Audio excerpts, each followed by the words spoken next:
Commission meeting for Tuesday, April 14th, 2020. Roll call, please. President Leinfeld. Here. Trustee Kettleboard. Here. Commissioner DeQuette. Here. Commissioner Case. Here. Better. Here. Commissioner Xander. Here. And Trustee. Here. All right. Let's stand for a pledge of allegiance. Allegiance to the flag of the United States of America and to the republic for which it stands, one nation, under God, indivisible, with liberty and justice for all.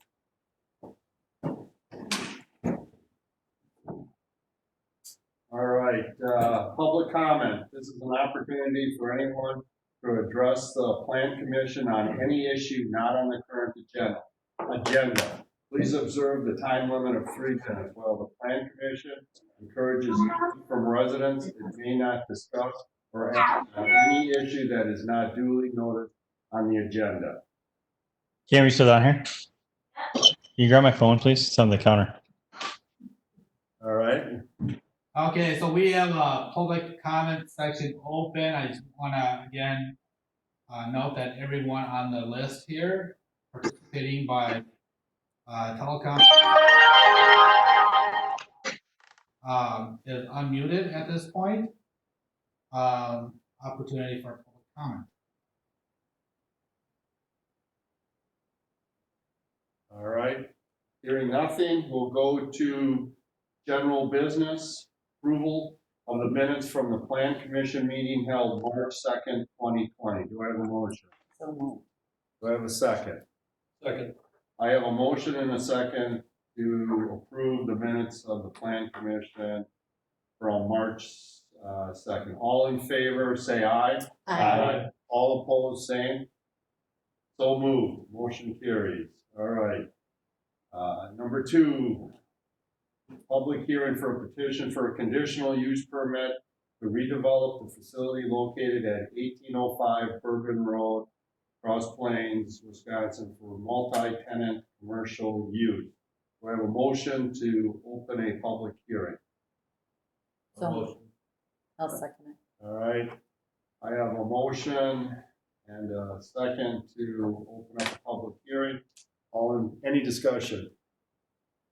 All in favor, say aye. Aye. All opposed, same. All right, the public hearing is now open. Okay, I want to just share the screen for the materials that I prepared as far as exhibits for this. Can everyone see that screen? I'm going to unmute Mike Andres. He's participating by WebEx. Mike, can you hear us?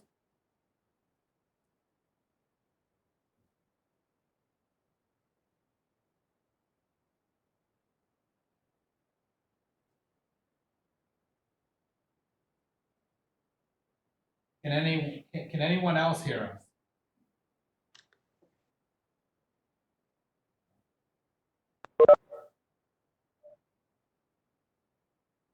Mike Slavy, I saw that you put your thumb up. Can you speak into the microphone and make sure that we can hear you? Yes, how's this? Okay, yeah, we can hear you.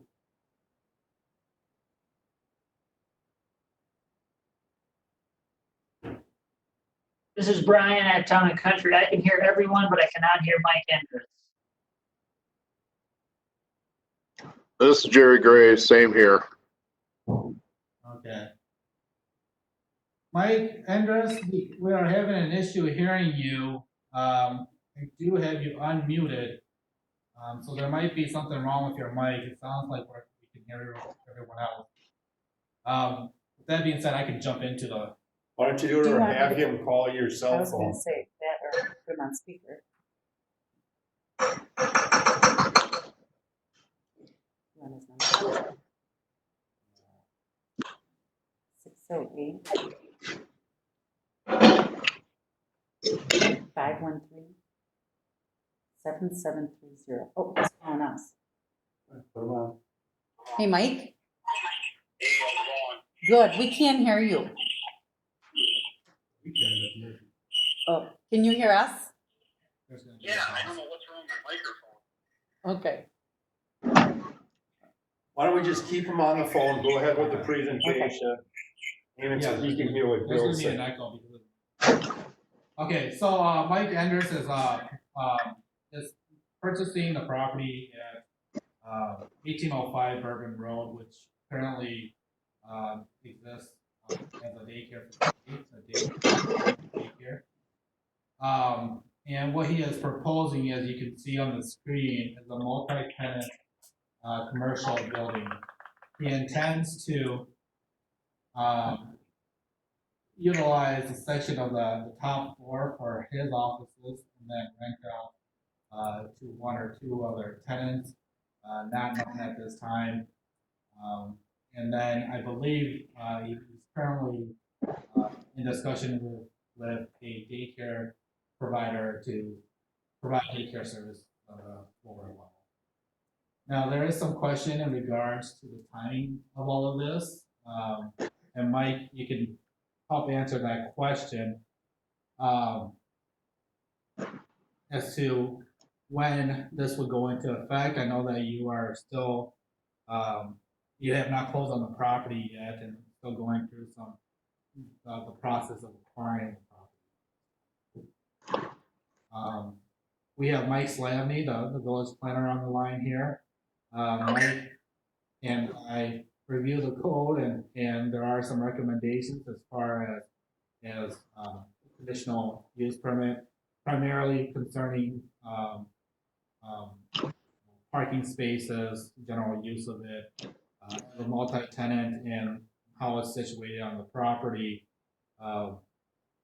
There's really a restriction of being able to utilize it for something that's more intense than what it is currently with the multi-use there. So, for example, if you were later down the line you want to use it for the restaurant, you'd have to you'd have a different use. I can let Mike Slavny go into that. So, Mike, I don't know if you can still hear us. If you want to provide any more comment, now would be the time. Yeah, basically, what we came to an agreement with was with the seller of the building, kind of a complex deal. The seller of the building is a renter in there right now who is then sublet out again to have a daycare service in it. And so it was really important for my wife and I when we were looking at this property to keep a daycare in the village. We know that it's the only active daycare facility in town, but that we can't grow our business where we're at on Eulalia Street. And so we kind of came to the idea that if we could buy this building and then kind of do a little bit of changing the upstairs and be able to business quite a bit, as well as possibly rent it out to one or two other tenants on the main level, and then have the daycare facility go to the lower level, and then have them probably reduce their number of kids to around 50. And I think currently they're around 70-ish, but they can go up to 100 with the whole building.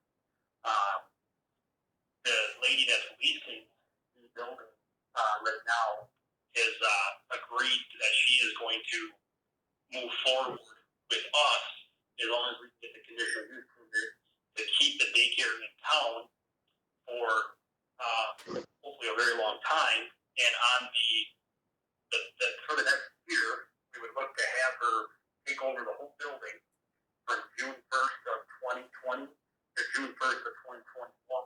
And then after that, they would move to the basement, and then we would come in and redo the top level to make it a total of 3 businesses, more than likely. We would occupy over half the square feet on the main level, an illustration, and we would have 2 other subletters on the main level. We would like to try to create this building to be kind of on the main level an office professional building, whether it be an attorney's office, accounting firm, a financial planner, things of that nature. So, did a lot of analysis of the parking. I still would like to try to figure out a way to get additional parking stalls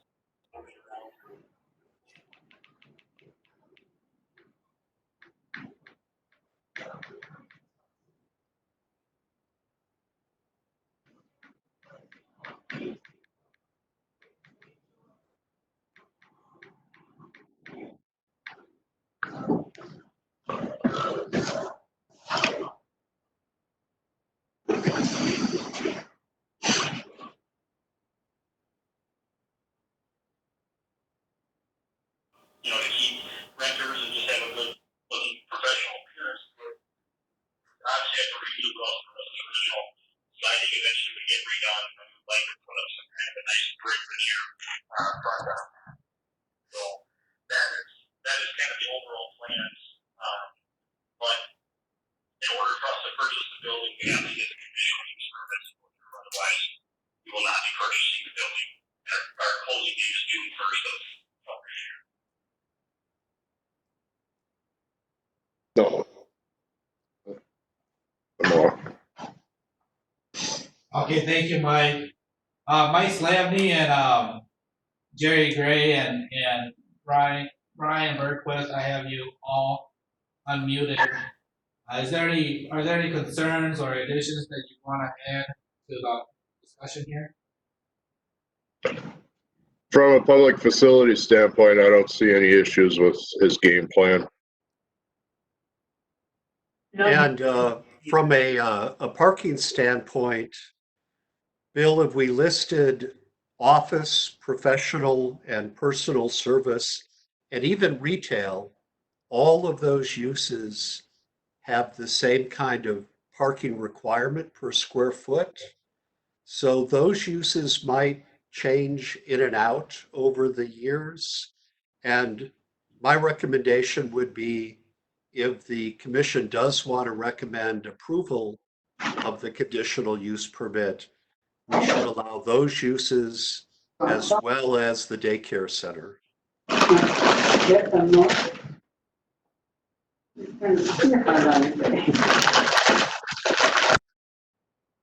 So, Mike Slavny, in review of the code, it looks like average standard here for that type of office building is approximately 300 square feet per one parking stall.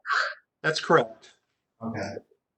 And so I guess the big question here and in our discussion is, when the daycare is brought in at 50 kids or whatever the full capacity of that facility is, plus a full capacity of the office buildings, we approximated that they may need approximately 10 more parking stalls than what they have currently. I don't think I need 10 more right now. I think what I have from now, I think if I had 5 more, that would be more than enough to suffice. But I just kind of feel that the more space is available, the better. Personally, when I look at my agency now, we're a staff of 8. We're going to look to grow, and we never have more than 2 customers at a time on our own. The vast majority of people that work with us are not walking into our building. They are doing everything via phone, email, or, fax, or whatever the case with mail. So, although we depend on the other tenants as well upstairs, but again, their space would be limited. I would imagine more than 3 stalls, 3 or 4 stalls per tenant upstairs would be needed either. And I would somewhat prefer, as the owner, to not have any retail. I would rather prefer to be more office type space is what we're going to try to shoot for.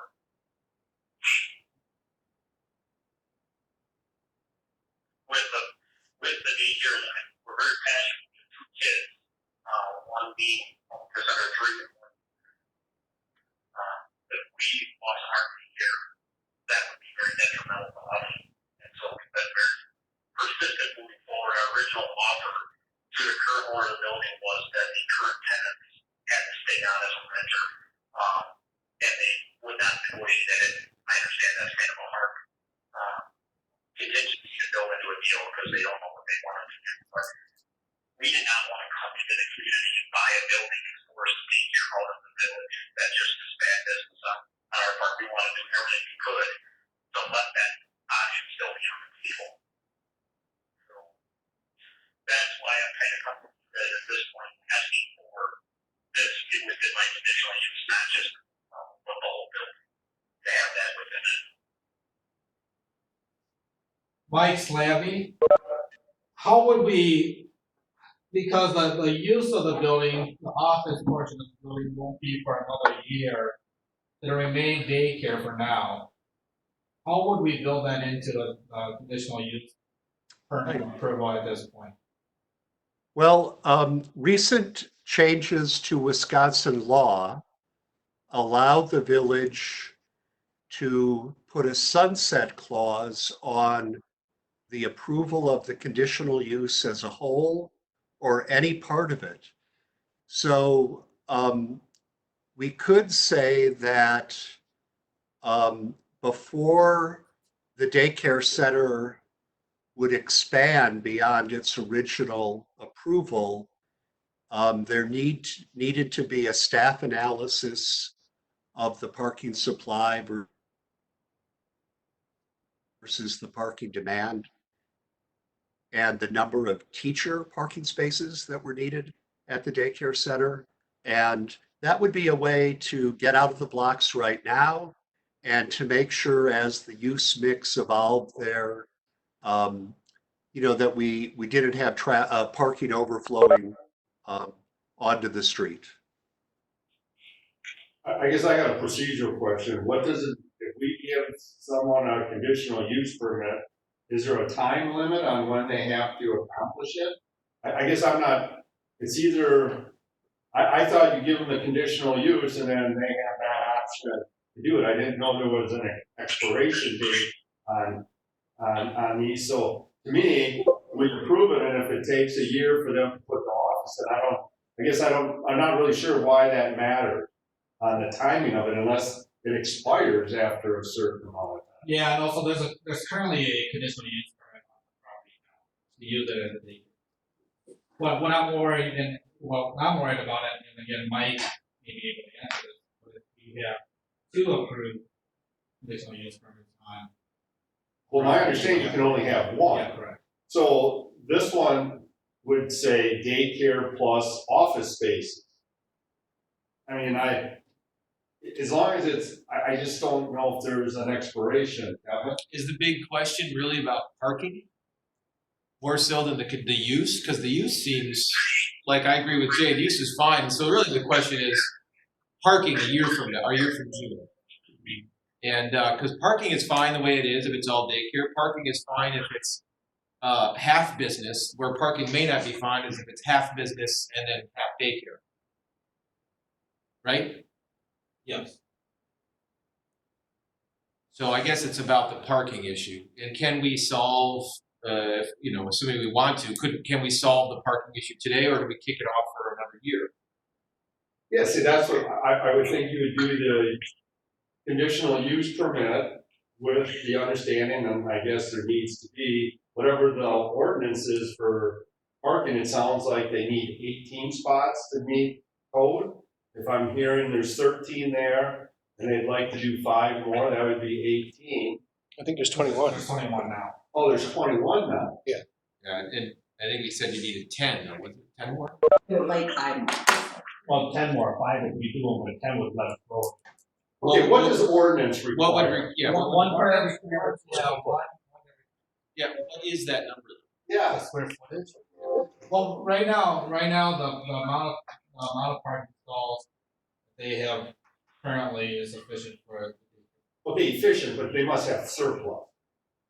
I can't believe they're right on the number. So what is the number of parking that our ordinance requires them to have it if they have office as designed, as proposed, and a daycare below? What is the number?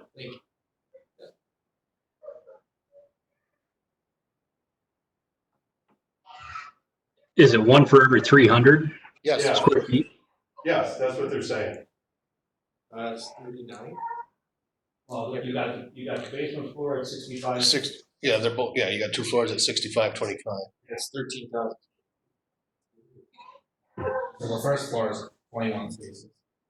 Floor alone is 21 spaces. The first floor. Is my microphone working now? Yeah, I It think is, you are. it is.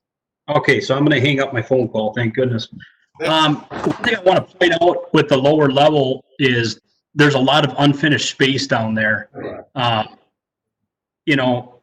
Now I am going to be looking to add as much as I can, but There's a little bit of a water issue right now as well. Tomorrow I have to go to the building with Xander Interiors and have them look at to see what's going on. There's water getting in, so we've got to make sure that that's rectified as well. But I mean, there's only so much space you can use because we're going to have to put in egress windows as well to make sure that there's viable exit points for these kids if something were to happen. Mike, So is the bottom floor, the lower level being used for any commercial space right now? no, not if a daycare's in there. There can be no mixed use with that. Okay. And what my goal would be is to, I talked to the daycare, they're looking into the legalities of it. We would have to make sure that there would be no access from the upstairs to the downstairs. Everything would have to be coded with punch codes or whatever. There cannot be any access for anyone else besides the daycare and the parents into that lower facility. Okay. So I'm aware of having to make sure we're looking at that as well. Right, Kevin? Yeah, Mike, Kevin Enthusiast here. I'm wondering if you did the basement, is the hope or requirement that parking would be in back? Or could you get away with having parking on the side and still have the daycare in the basement? No, yeah, I mean, my hope would actually be to put the daycare or the parking on the side, the west side of the building. No. What's that? And then you could access the building around back or through some side entrance or something? Correct. If you look at the side entrance on that aerial right there, there is an entrance on the west side of the building. That's where the entrance goes into the lower level right now. Okay. As well as back by the playground in the back, there's a smaller door in the back right there. There's a smaller door Thank you. down there. So having the parking on the west side would be very ideal, I would think. And I don't know how this works, but again, if I could get a easement from the property on the east, coming around the back side of the playground and then wrapping up around, I could do angle parking on the west side of the building is what I would love to try to figure out. Because then we could line up more than 10 stalls technically. I could put 15 or whatever I could get there. So I do want to add some comments to that. I mean, we Mike, you brought that up previously, and we took a look at the property and the environmental corridor. As you can see, half the building here, and the entire back is in the environmental corridor. And again, we don't understand why that is, because it should have never been able to be developed on it. Truly it. And so we've asked for some guidance and some advice from the Capital Area Regional Planning Commission. And right now they're looking into it. They are concerned about the environmental aspects of it, creeping back and some drainage issues. The interesting part with that is the railroad trestle separates the creek and my property that I'd be looking to buy. So there's quite a bit of a bank there for water that would have to flow up over that. Correct. Yeah, and I understand that. One is what is the environmental, the physical environmental impact to it. Another is the regulation part of it. Sure, right. So we're trying to find that out from Parksy, and if we're able to do so, remove it administratively. So that's going to play a role into whether or not you're able to construct more parking back there. Just want to put that out there. Okay. Mike, could you explain to us why you wouldn't just come off the existing parking lot and park on the west side? I don't know if there'd be enough space to get a car turned around. Oh. And my fear would be they'd have to pull in and then back out into the other area. And then I'd just be concerned about people rear-ending, kids being around there, kids getting run over. To me, if you keep the traffic flowing in one way, that's always the safest direction when you're dealing with kids, especially.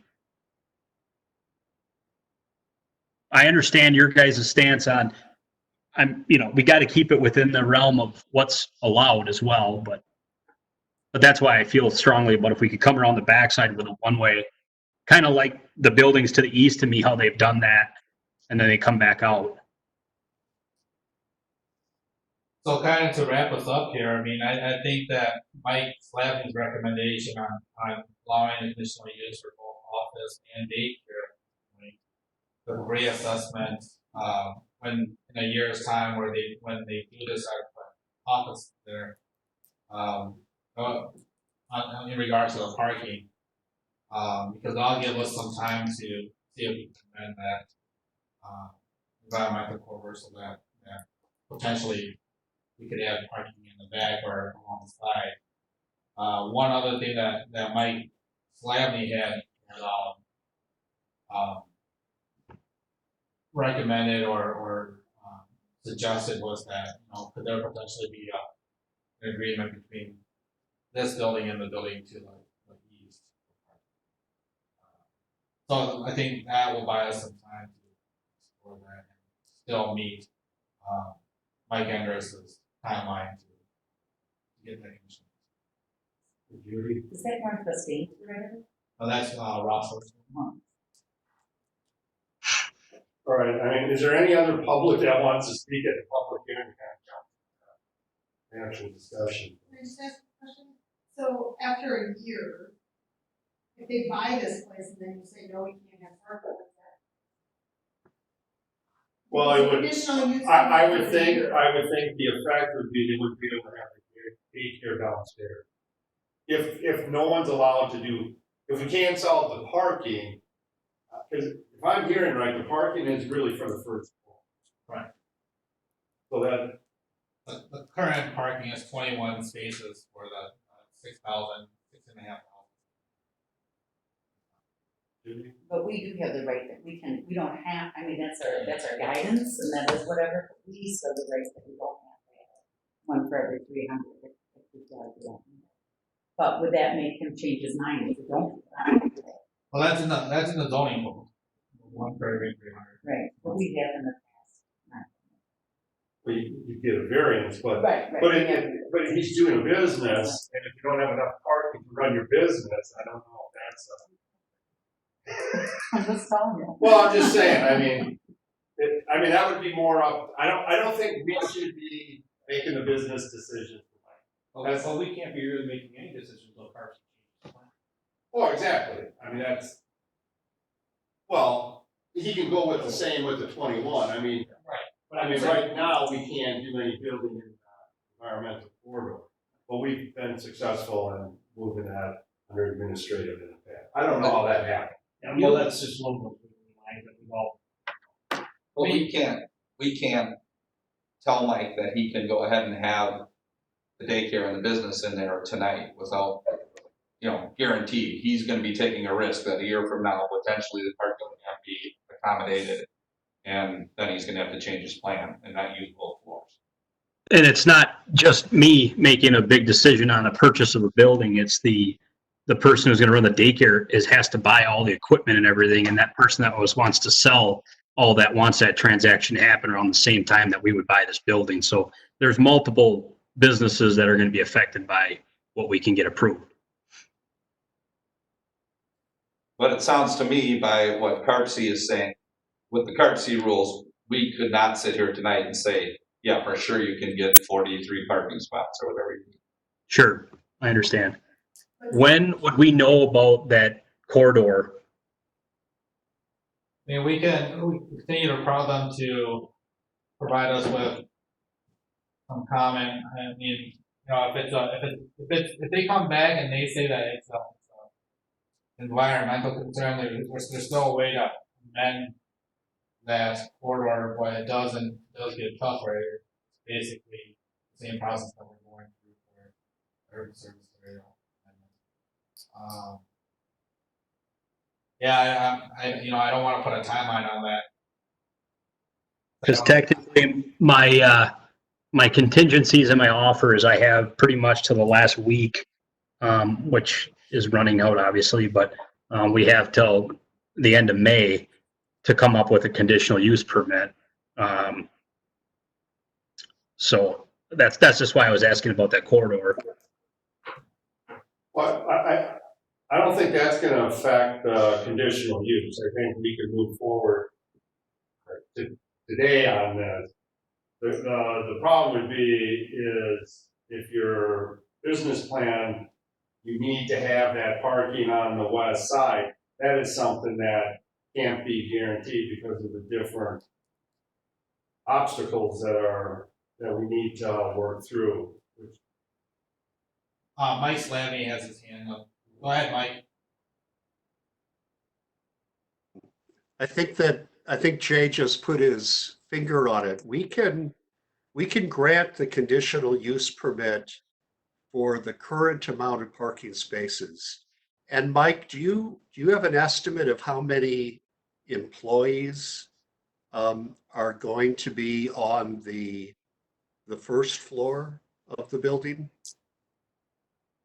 If I figured 4 for each of the other 2 sections, those other 2 colors I had on there, and then my employees, as of right now, there would be 16. It would be And then you'd have a surplus of 5 parking spaces? correct, and that would be for, customers coming to the building or as well as whatever the case would be. And in the same respect, we're a sales organization. I can't think of the last time I had all 8 of my staff members at the building at one time. Right. We're on the road doing sales a lot. So, and if you look at a daycare, you're obviously going to have busier times with drop off, from 6:45 till 6 o'clock at, those 2-hour windows, you're going to have some higher traffic flow, and then it's going to be only the workers there at the other time. So, I mean, yeah, I don't know.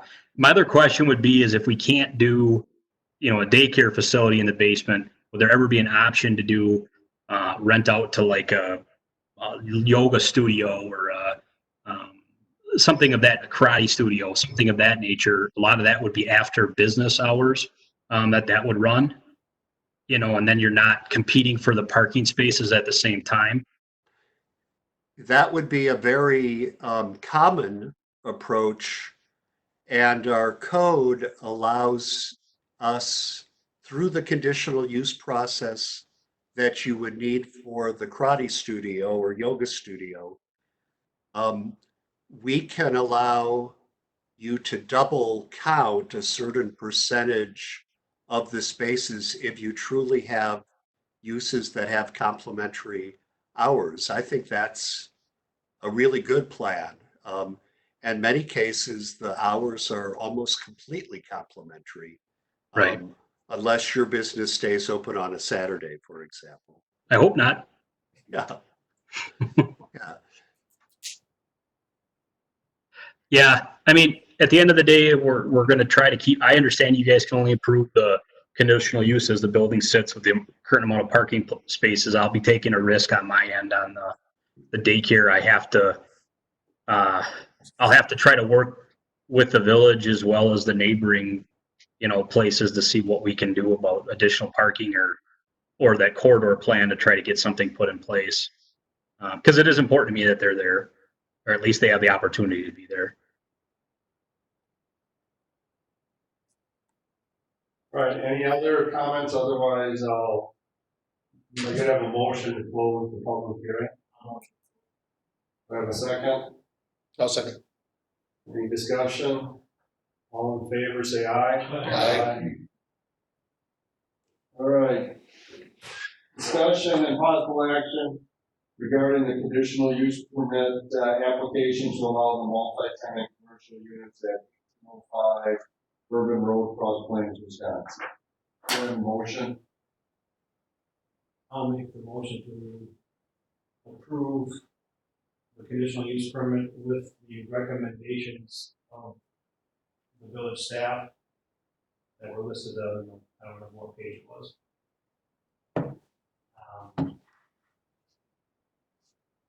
To continue to keep the business and or daycare. Okay, do I have a second? I'll second the motion. Okay, so I have a motion I just want to make sure I understand. Your motion is to approve the conditional use permit application with conditions that staff had made? There's a list in the computer here. Page 7. Page 7. And they're pretty simple. Obviously reviewing environmental corridor, restrict the type of tenants to those of commercial uses similar to the current parking restrictions. Site plan review needs to be done. Conditional use permit shall supersede all previous permits. The owner shall comply with lighting and signature signage regulations. And we need to go in a timeline to go into effect, which we don't need yet. No, yeah. We don't have to do that because of the parking. All right, I don't think we need 6 on there. I think that's going to confuse them. So do I have a motion to remove number 6 of the recommendation? That'd just be a friendly amendment, and I would accept that. Okay. Can we talk about the other ones? Because there may be other ones. We may want to shoot this down and start over. Under motion? All right, let's do that then. Let's have okay. We're going to end the discussion. Let's take a vote on this. All in favor, say aye. Opposed, same. Aye. All right, so motion did not carry. Okay, let's try to start this over again. So here are the recommendations, so go ahead. 6 for sure we want to eliminate. Number 1 is we've talked so far about parking on the western part of the property. This is on the northern half of the lot. Yeah. And I think that's different than what we talked about today. And then secondly, it didn't have in here really any, I mean, I'm not sure that number 3 covered that idea. I'm looking at Mike Slavny virtually. The site plan review and approval required for approved use of lower level. Does that account for what you were talking about, a re-review in 1 year's time? Well, what I was talking about really has to do with once we know what the environmental corridor situation is, and once we know the tenant mix, then a site plan could be put together to redesign the traffic flow and parking spaces on the site. Until we've got that, I think we're really flying blind about the ability to add additional parking spaces. Okay. So we could certainly amend the site plan, no conditional use required. We've got a good process for that, and I think that would be very helpful to all of us. We're really speculating. We know what we want to do, but that's a far cry from knowing how many spaces we can get right now. So what I had in mind was something that was required before additional building capacity could be allowed based on additional parking spaces.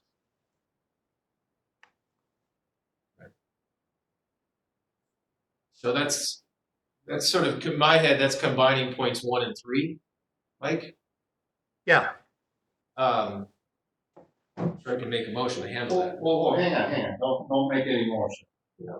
Because you're adding 1 back into it that clearly says north, and clearly all the discussion's been west. So 1's off the table as far as I'm. We could modify something, but we should certainly have to talk nothing about the northern half of the lot. So 1 should be eliminated.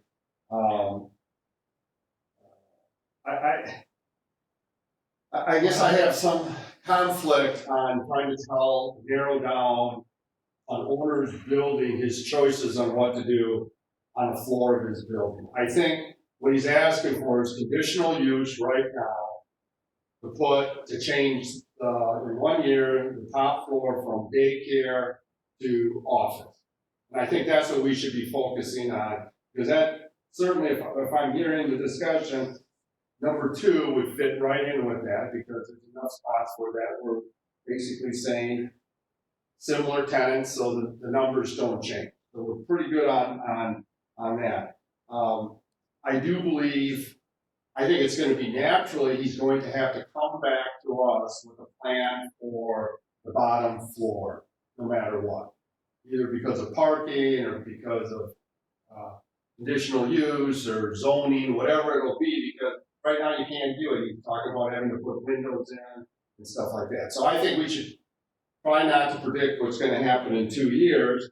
And once Mike gets into his office and he has a solid plan on what he wants to do with the first floor and then possibly with the second, then he comes back with the second. Right now, what we're doing is a conditional use so he can move his business and build that into office. I think there's so much unknown on the basement. And maybe he's can put it together ahead, but I don't really want to tie him down on something. I'm trying to keep it more broad for us, and it addresses, Judy, yours on the parking. Yeah, there may be a waiver that we do or something, additional waiver or something on the parking, but to try to work all that out without actually having a plan on exactly what's going to happen in the bottom floor, I think we're spinning our wheel. I think his request is to get it so he can at least do the offices on the first floor. And I don't want to speak for you, Mike, but I'm thinking that's the priority right now, is to get your business in there and those other spaces.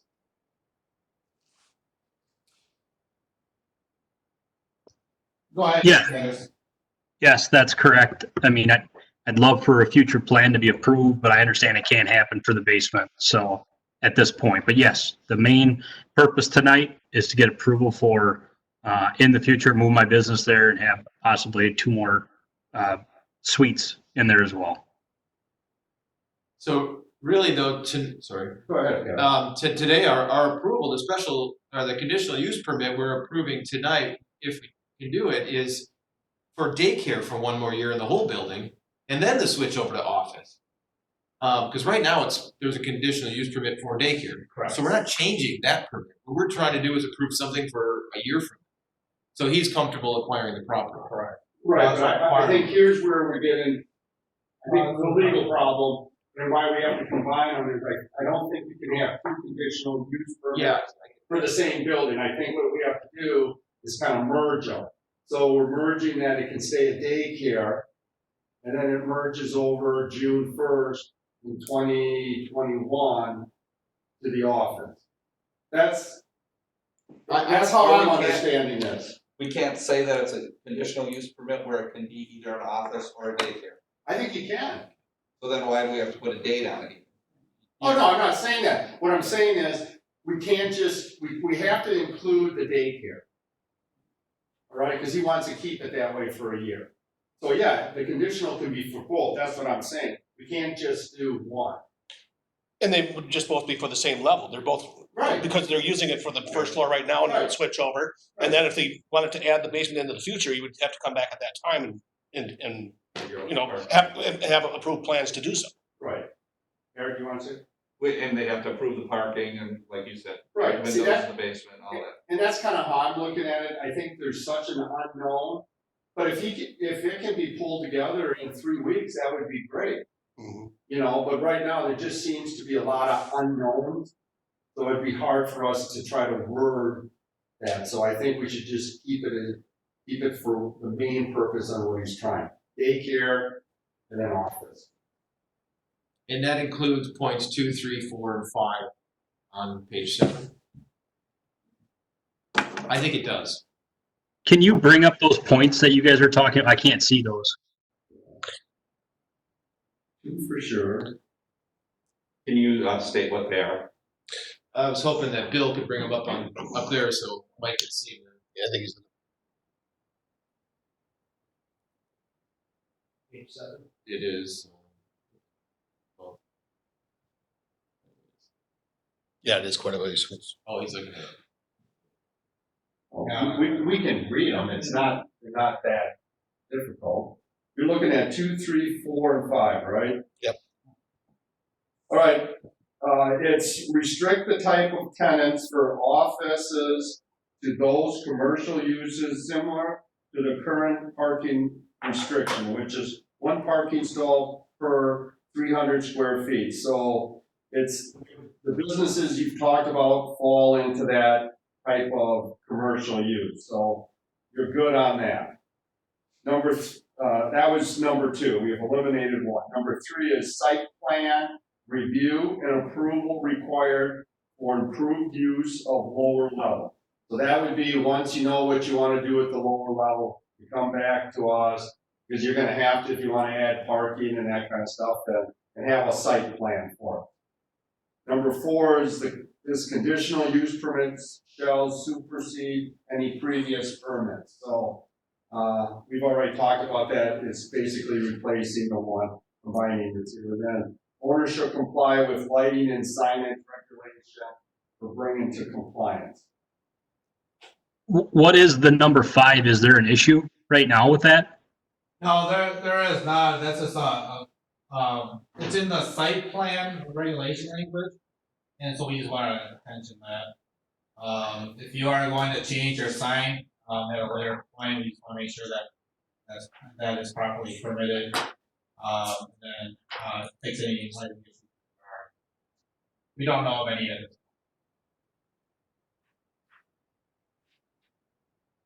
Well, I didn't hear that. What was that? I do not know of any issues with the lighting. Okay. That there would definitely want to be a sign still there. And the sign would have to be approved. You approved or just has to meet code? Right. There's a sign permit process. Right. Number 3, site plan review and approval. Who does the review and approval? Is that staff or commission? Or board? I would think it would come to commission and then they bring it to the board. Confirm that. I heard staff earlier. Well, I just think there's gonna be things that they're gonna need. They're gonna need some type of waiver, on it, I'm guessing.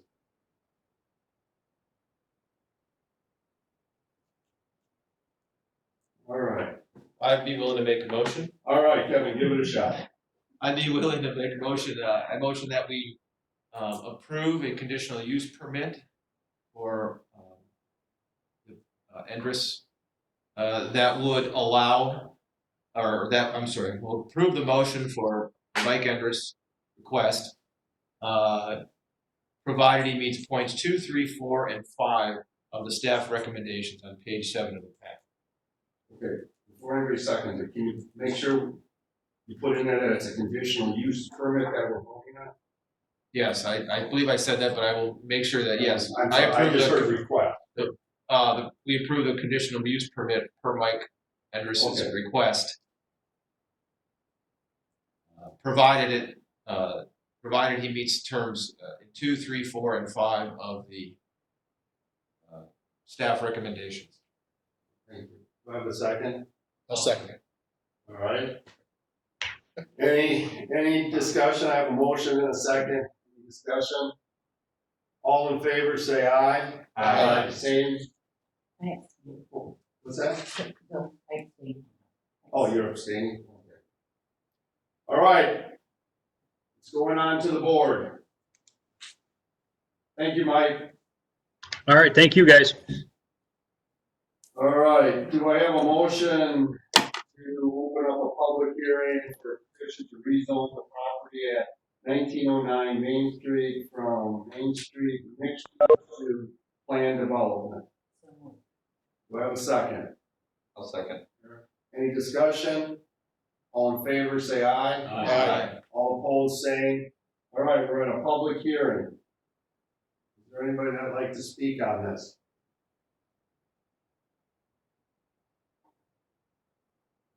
Let us know when you want the presentation. Well, why don't we do the presentation once we close the public hearing? Great. All right, so I'm hearing nothing. I'll move to close the public hearing. Thank you. I'll second. Any discussion? All in favor, say aye. Aye. All opposed, say. So move. Public hearing is closed. Discussion and possible action regarding the petition to rezone the property at 1909 Main Street from Main Street mixed use plan development, specifically regarding the general development plan. All right, why don't we do the presentation now?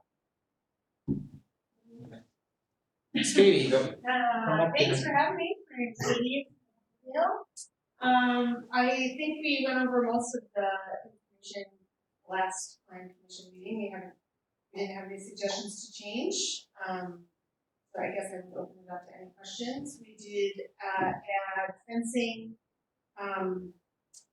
pictures. It will be the top left style with the color circle. I can't see that. Yeah, let me. Each cedar on the bottom there. So it's composite fence that will go 7 feet all the way around the west, north, and east sides. And then a sort of a gate in the front. Yeah, that 12 feet there in the very front on Main Street will be a gate plus iron fence there with a gate at the back. So those will be only, you'll only be able to exit out of those 2 gates. You won't be able to enter. You'll have to enter through the building in order to get through those gates. So they're basically fire exits. Exits, I guess. People will still be able to leave that way. We just don't want people coming in from those gates. We'll be able to card them. They won't be able to drink unless they come through us anyway. So on the lighting, so you raise the fence 7 feet, so your Yeah. lighting's gonna be yeah, and then we'll 7 have feet up? posts. Yes, we'll have posts that were those on the top left, those will be on the posts. So those will be solar. So we'll put those on all the posts, so real dim lighting on every single post, which are 8 feet apart. So those will be on the posts, just a real light, light, I guess. And then the string lights are on the top right corner there. String lights will just be strung up along, above the post. We'll extend those so they're high enough. Those are well below the lighting requirements.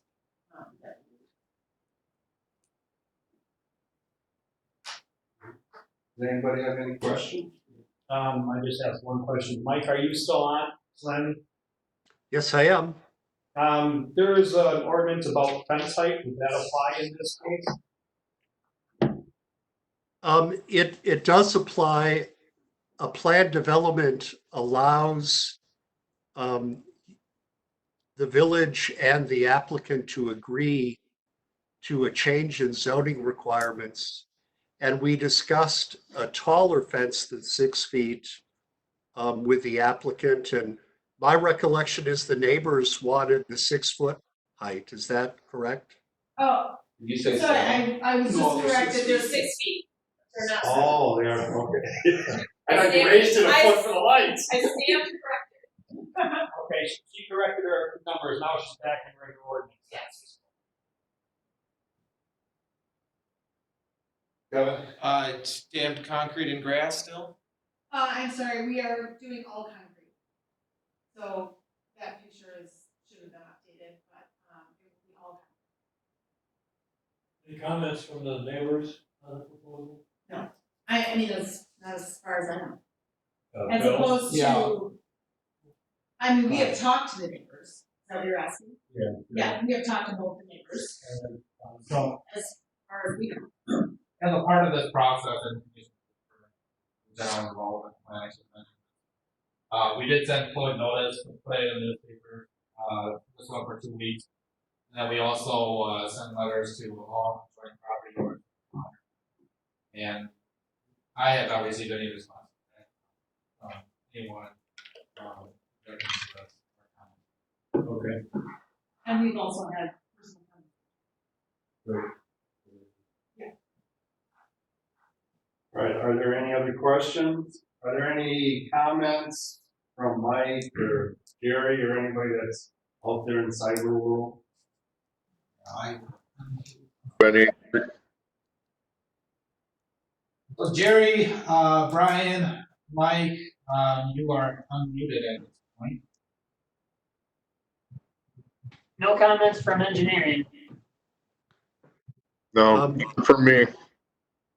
We've worked with the applicants for 3 months now. I think they have a complete proposal, and I think the submittal identifies the kind of flexibilities they're looking for. Those have been shared with the neighbors, and we, to my knowledge, haven't heard any objections. So I think we've got a model project in terms of everything being very well documented. We understand what's going to happen there. To me, the hours of operation and the range of activities outside all looked appropriate for the location. And I think it's nice to have a wider variety of entertainment uses in the village. With that said, I'll make a motion that we approve the specific information plan for the redevelopment of 1909 Main Street. Do I have a second? The first one I is the only the have first to one is ask, Wait, but the first is the rezoning. general development. general development plan. Oh, general, okay. Oh, I'm sorry. Right, okay, I'll make that motion. Point to 6. All right, do I have a second? I'll second. I have a motion and a second. Any discussion? This is to rezone the property. Correct. You know, Plan development. Okay, we'll do a roll call trustee Calhoun, Yes.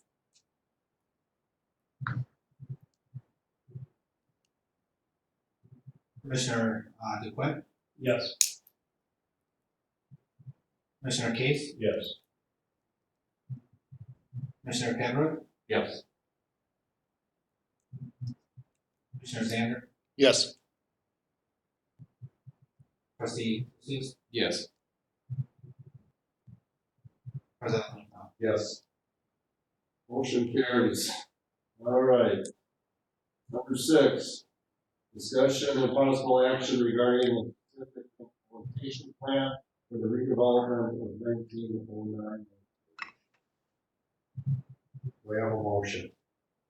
So, right, I have a motion, do I have a second? Eric second. So we have a motion on the table for the implementation plan for the redevelopment of 1909. Can we just do a voice vote on this, or do you need a read? Let me get a roll call. Okay.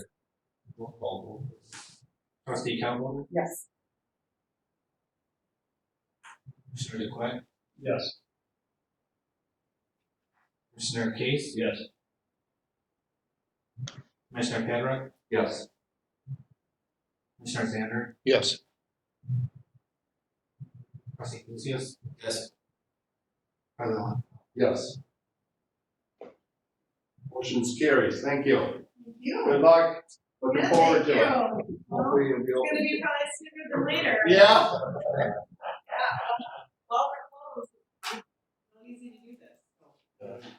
So we go to plan, or I'm sorry, the village board next, is that correct? Yep, so, it's a recommendation to the village board, which will be held on the 27th. Once that's done, we'll type up, this is the plan, and then you'll be responsible. And at that point, that will officially be on your. Great. Thanks, you guys, appreciate it. Thank you. Good luck. Thank you. All right.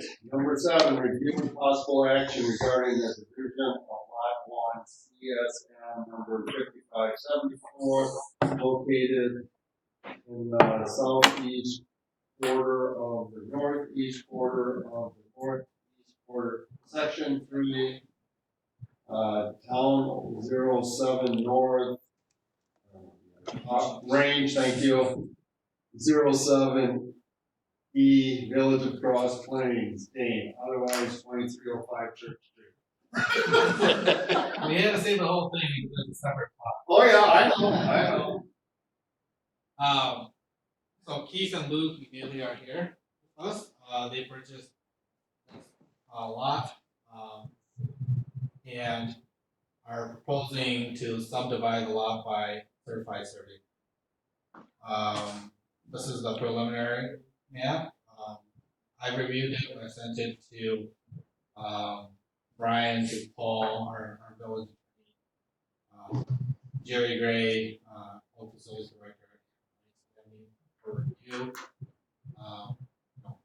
currently, as it is proposed right now, it's requirements of our subdivision ordinance. We did receive an email in regards to the subdivision, not necessarily the subdivision itself, but concerning future construction of a single residential home and adjoining neighbor to the northwest is concerned about potential stormwater, as their lot is per elevation lower than what would be in lot two. And so they requested that any construction and or stormwater control have the water go onto Church Street as it currently is, as it claims. Now, erosion control and stormwater management would be resolved going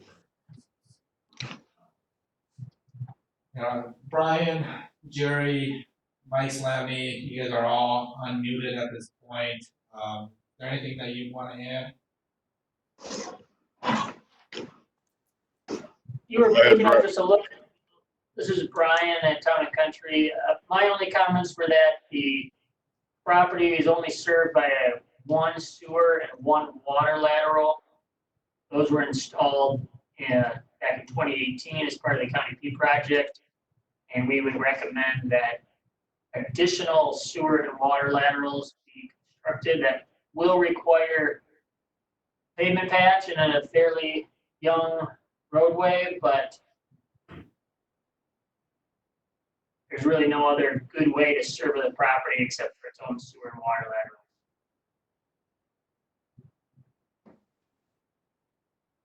lateral. Kevin, is that cost, Brian? Is that cost borne by the landowner, or the village? Typically, it would be the landowner. Yes, it would be the landowner.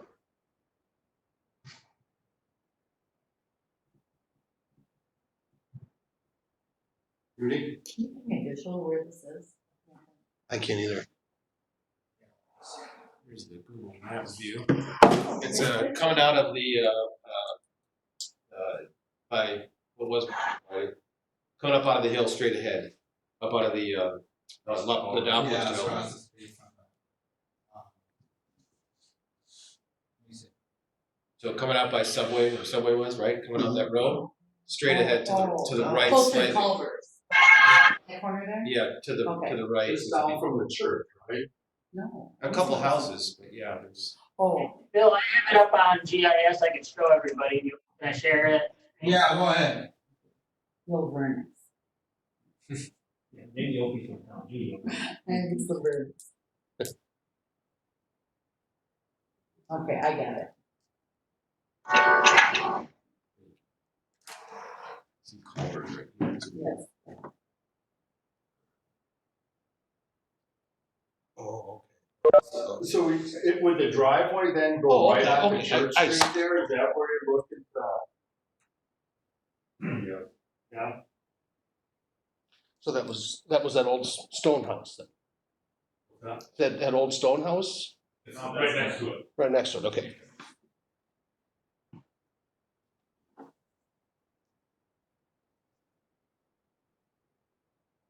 Look at your.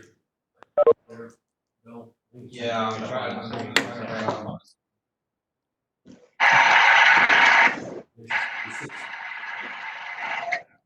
Right, I know where it's I know where it's at. Picture here if you had it.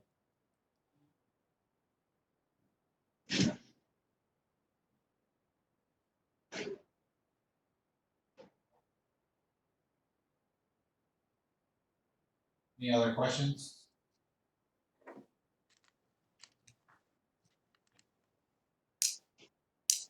What about, there was, yeah, I think when I read through the material, there was a potential driveway issue. Is there any driveway issue or? The existing house is a shared driveway, with the neighbor to the left. Okay.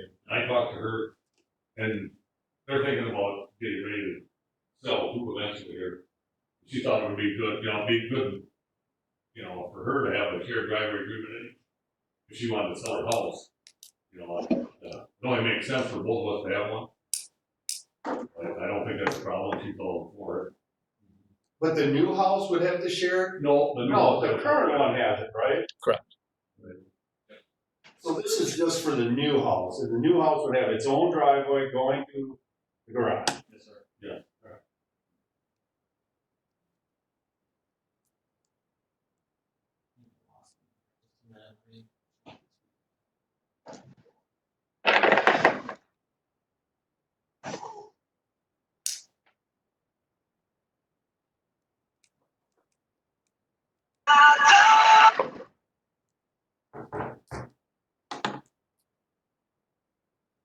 Okay, can everyone see my screen again? Yes. Okay.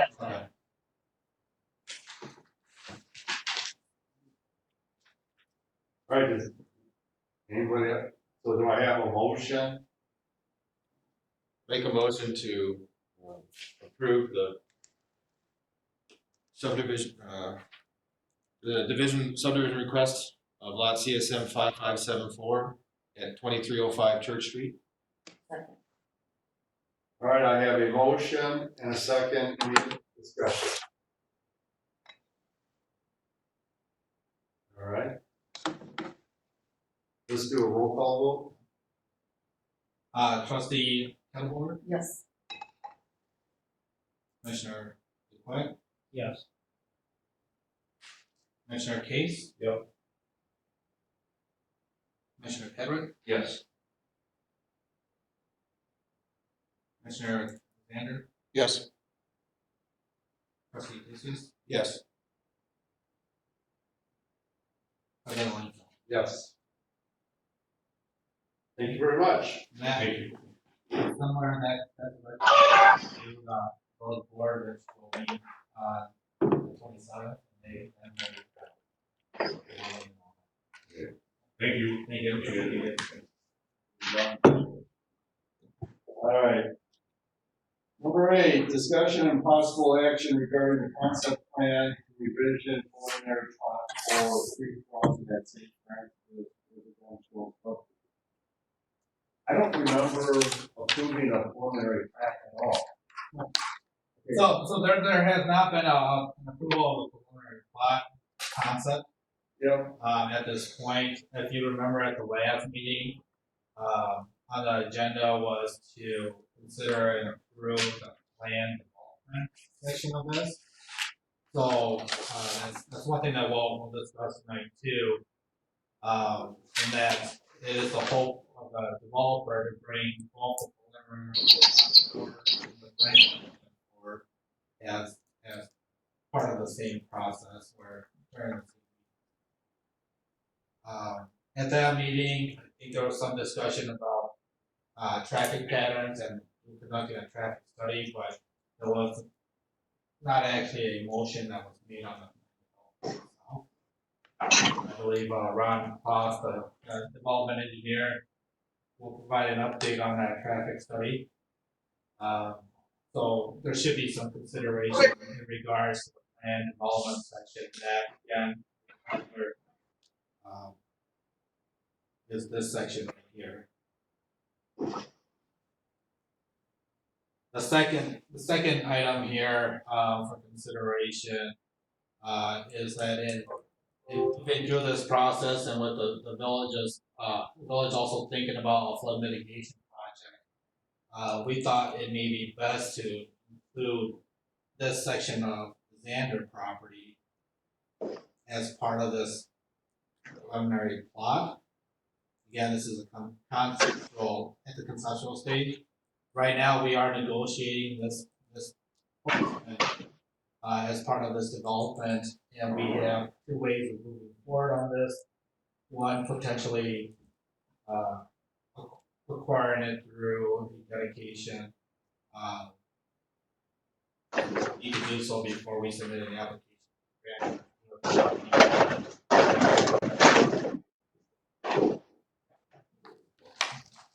It has to do with the timing of the grant application itself.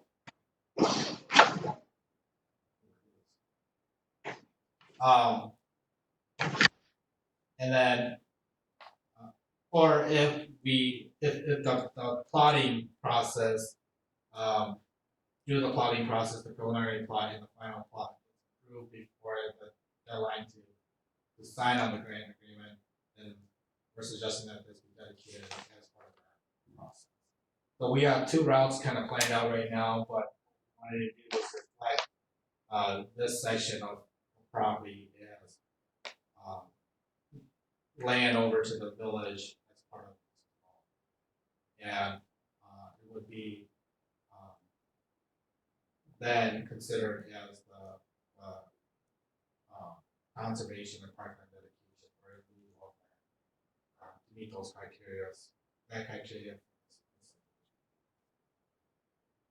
Then third, we wanted to provide a quick update on the public hearing that we had for the CARC Urban Service Area Amendment.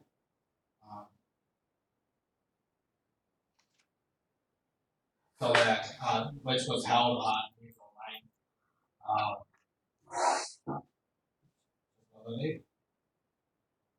So with that being said, I do have Ron on the line here. Ron, do you want to say anything about the plot map or the project for the traffic study? Sure. Can you hear me okay? Yes. Yes. Bill, your audio was cutting in and out pretty bad, so I didn't hear everything you said.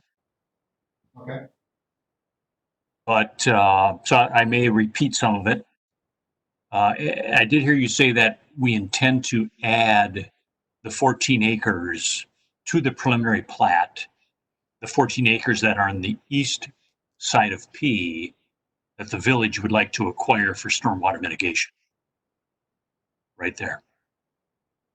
So we will be making that change. And as part of it, there's a 3-party agreement between the village, the Zanders, and Creek Crossing to make sure everyone understands the parameters for that parcel to be transferred. Correct. Beyond that, on the CARP-C public hearing, Dan Eckberg from Mike's office made a good presentation. There were questions from the commissioners that were answered. And now it goes to the CARP-C Executive Committee on May 11th. I think they wanted just a little bit more information. I know specifically they wanted to know where the 14 acres was relative to the plat. So this map would show them that. On the flood mapping, Montgomery is working through the questions that FEMA and DNR have as they review it. And there's a conference call planned for Friday afternoon between Montgomery, the DNR, CARP-C, and the village. So that's moving along nicely. On the preliminary plat itself that you've reviewed thus far, I think we talked at the last meeting about the fact that we're working with the DNR on the wetland limits for that narrow north-south wetland that runs through the plat. So that's ongoing. Right through there. We have a traffic study that will be worked on to respond to the questions that came up at the last meeting. And then we're also working on the covenants and restrictions for the preliminary plat. And for the conventional single-family lots, that's fairly straightforward. Yep, that area. But we need more detail for the planned development area to the south end. And so I would like some feedback from the Plan Commission on that area, and if they're comfortable with it. And if so, we'll keep moving forward with the conditions and covenants and restrictions. Hey, Rod, it's Jay. There's a couple things over the whole plot. I've been thinking about this, and due to the flooding that we have and the runoff, and how this probably won't hit the 90%. I guess I would like to see, as part of the conditions of the lots, and I'm not sure if it's in the developer's agreement or where it is, that we put rain gardens in, at least try to hold back some of the water. That would be number one that I would hope that we would be able to do without too many problems for you. And then under that plan development, I'm still a little uneasy with private roads, I don't want to, totally ruin this whole development. Is there any possible way on making those roads large enough to become village roads so we don't have this potential conflict in the future? Those would be my two comments on that. Well, we had, at one point, we did have public roads down in that area. And I can take a look at that again, but it requires a lot more right of way. And I don't think we'll get near the density that is shown here just because we won't have as much room. What about the rain gardens? Do you have any problems with the rain gardens? Well, it's really hard. We've tried this before, and it's really hard to keep them maintained and in place. We can put that in the covenants. They can be installed initially, but I think Jerry can speak to this as well. Over time, they tend to go away. It all depends on the property owner. Some property owners are very diligent about it. Some of the most diligent are where it's the original property owner still on the property. The more times the property changes hands, I tend to see less and less maintenance, and then they do disappear. Not in every case, but quite often. Yeah, I live right next to the Laufenberg, and my neighbor is in that.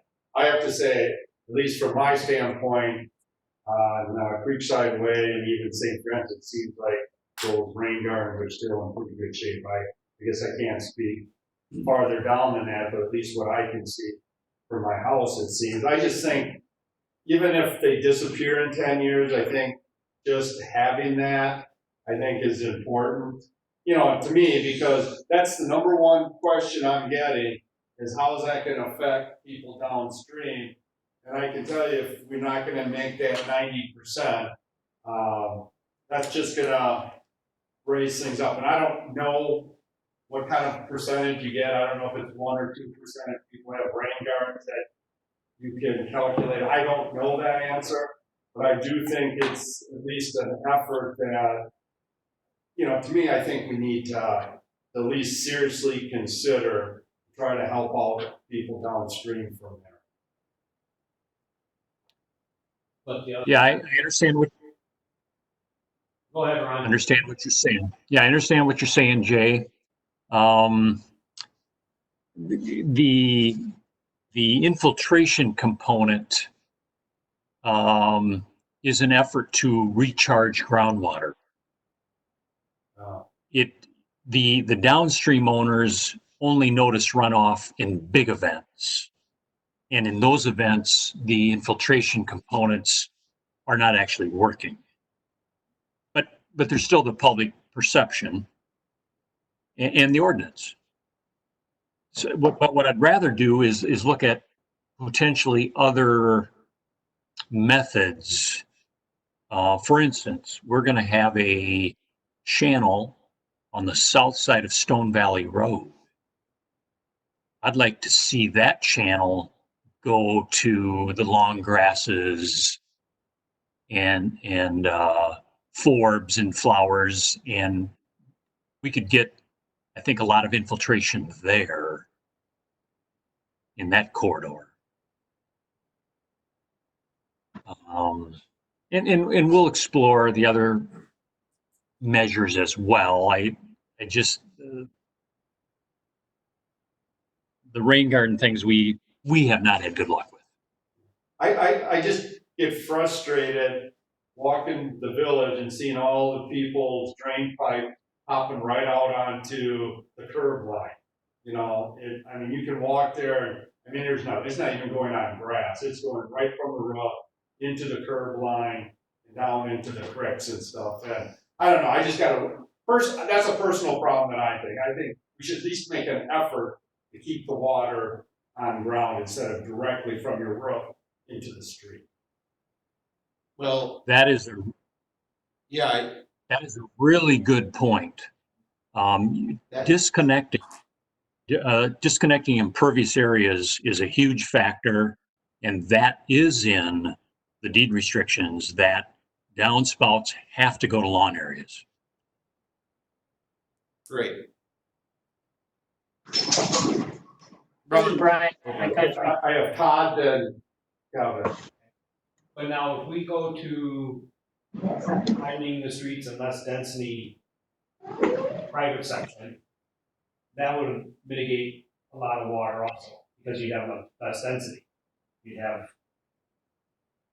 other houses. You have more impervious road though. But it can be directed properly. That's the housing I don't want to lose, because we really need that. That's the only thing. I agree with you. I mean, but I'm just saying, it's just. There's other ways. Kevin? Thanks. Hey, Ron, it's Kevin. I agree. The two things that I hear most about are water and traffic.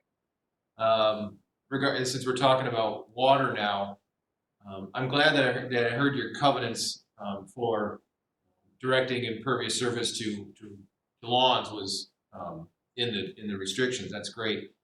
I wonder if you can speak at all to the stormwater management area and what that might look like, other than, it's going to be a depression.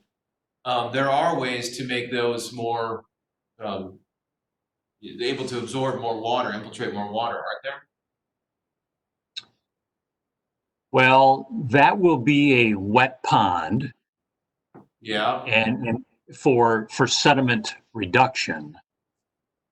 And so the surrounding land surrounding the wet pond?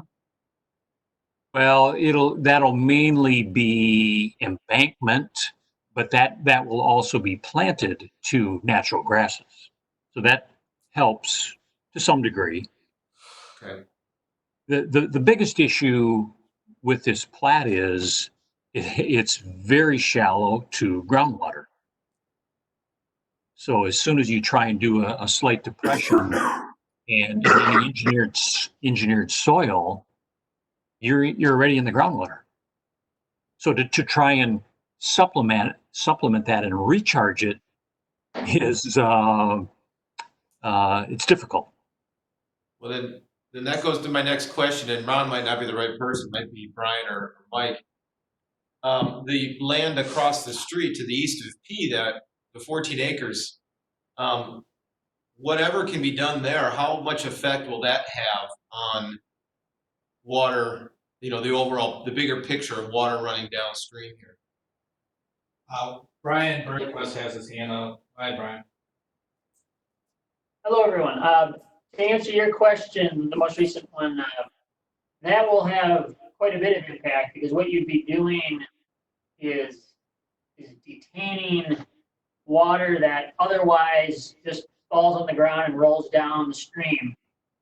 The stormwater management that's proposed on the west side of County P is more intended to mimic post-development what is already happening.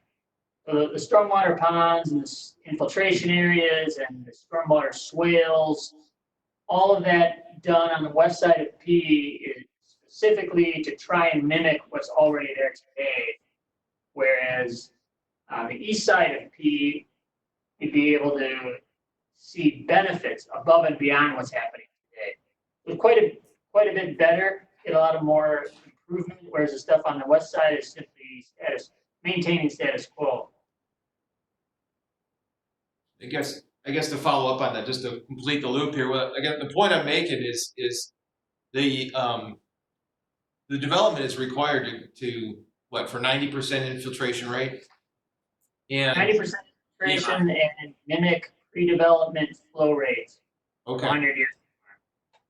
And they're going to meet those requirements regardless. I think what the village is doing here with this proposal on the east side is going above and beyond, working with the developer to go above and beyond and try to help the water situation that we have currently and also will have in the future. And so I think I want to commend, I guess, really the folks that thought about putting in that 14 acres to help the water situation, regardless of the development.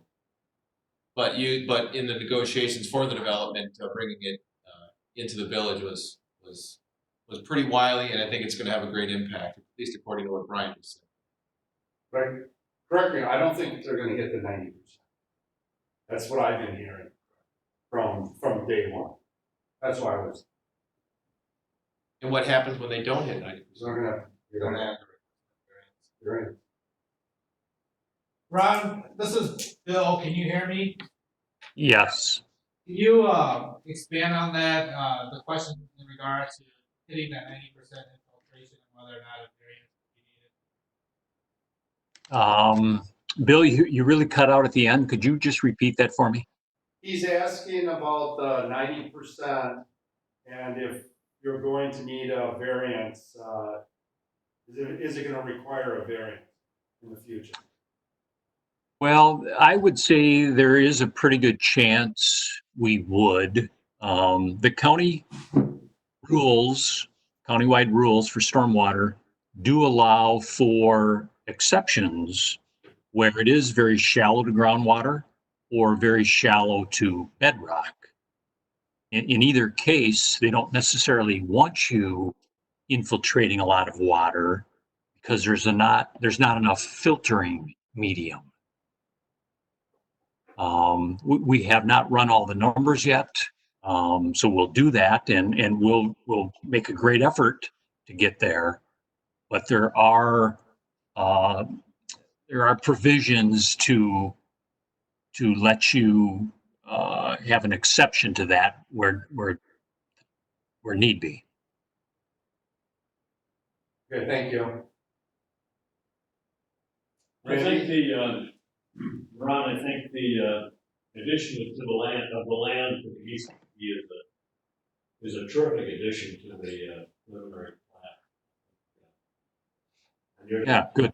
You're to be commended for that. I think that will go a long ways for satisfying my concern. Yeah, that area. Can't hear me? You were cutting out a little bit. I just wanted to commend the addition of the acreage to the east of P for stormwater management to the preliminary plat. I think that goes a long ways toward satisfying my concerns with stormwater management site. And then on the planned development, I just want to ask: is there any fire service issue with the narrower streets, or can that be accommodated by our fire department? Yeah, those radiuses will accommodate fire trucks. And the width of the road, the stone and pavement will all be heavy enough to let emergency vehicles get through there. And moving vans as well. We need all of those garbage trucks, they all have to navigate through there. I don't have a difficulty with the increased density in the planned development area. I think I understand what you're trying to do with by having a larger number of smaller lots. I've seen that work well in some other places. I think the concern I would have with that is probably an aesthetic concern.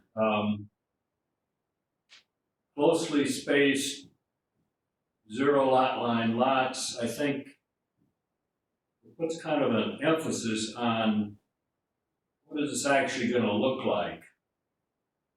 And I don't, of course, from the preliminary plat, we don't have any sense of that. But if this were to move forward, I'd want to know a little bit about what these buildings are going to look like. This is Bill, and we can have Mike Slavny talk a little bit more about that. As this is a planned development, the next phase, if the plan commission says move forward with developing the plan for this section, would be to get some of those ideas of how this is going to start to look like. Right.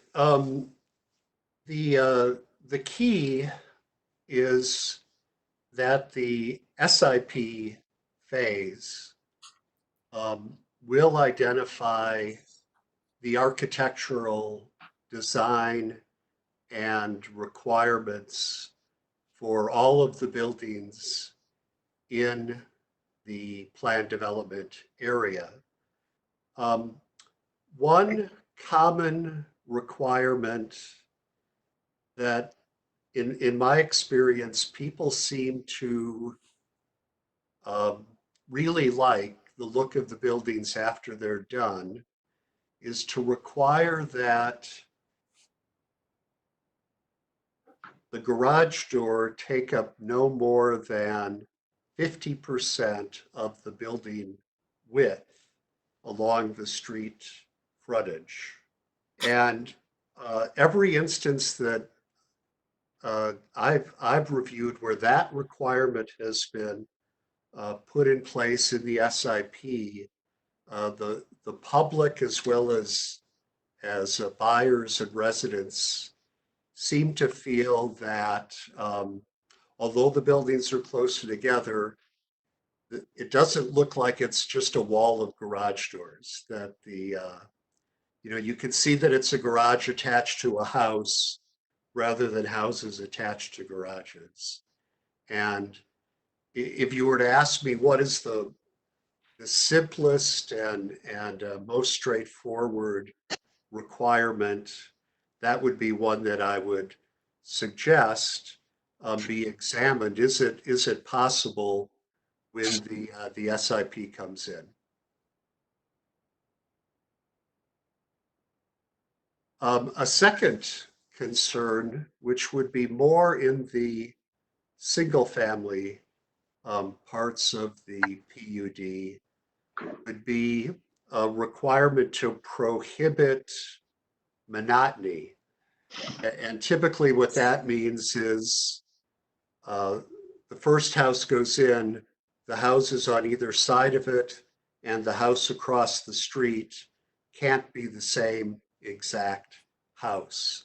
They could have different kinds of siding treatments, different materials on the exterior, different ways the roofs are arranged, but it cannot be a carbon copy of that initial house. And that would be a second very common provision that I think works out pretty well. And particularly as the houses get narrower, I think it's important to maintain that kind of variety. And I think what that does in the long run is it helps the other lots sell faster and generates slight increases in property values over neighborhoods where everything is very monotonous. And Ron, I know that you do a lot of these kinds of projects with narrow lots, and I know that you're familiar with these kind of requirements. Right. Yep. Yeah. Good suggestions. Yeah. Ron, can you think of a development that you know right now that has that size, like the size of the street that the put's gonna be in, that like, just to give me some visuals today? Well, the example I've been using to compare this to is Tamarack Trails near my office on the west side of Madison. That has been there for quite a while, so it's established, it's grown in, and you get a really good sense of what it can be. It's quite dense, but I think well done, and has these narrow private streets. So if somebody wanted an example, that's where I'd point them. Thank you. Any other questions or comments?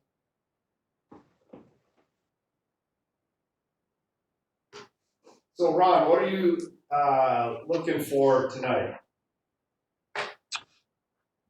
Well, I think Bill just wanted me to update the plan commission and then get a little more feedback on the plan development area so that we knew we were going in the right direction. Do you feel you have enough? I do. Yeah. Yeah, the good comments, and we'll keep going. So as far as the plan development, we'll continue to work with Ron's team, a general development plan here, and then start working towards the implementation plan. Kind of in line with the whole big picture and the preliminary plan, bringing that forward. So you'll see that side by side. Do you know when that will, is there a goal, a date, a month? Well, we want to hear back from Crumpsy, Yeah. to see if there's any changes that we need to make on the preliminary plot. Otherwise, we have a lot of documentation and information that we need. Like Ron said, we still need to yet see the restricted covenants on the complete plot, and if PUD is going to have separate restrictions, and I don't think they are. And then, Brian mentioned that there are some things that he and Jerry need to work through with Ron in regards to construction concerns. That it's not uncommon at this point. One thing that we are also waiting for, and like Ron had mentioned, we are meeting with DNR and Parksy on Friday to discuss the floodplain and how that impacts this mapping of the. And Ron, I don't want to misspeak, but my understanding, you're looking to get all this done and then you'd be looking to break ground next spring, right? Is that still the plan? Yes, we're not planning on any construction this year. Thank you.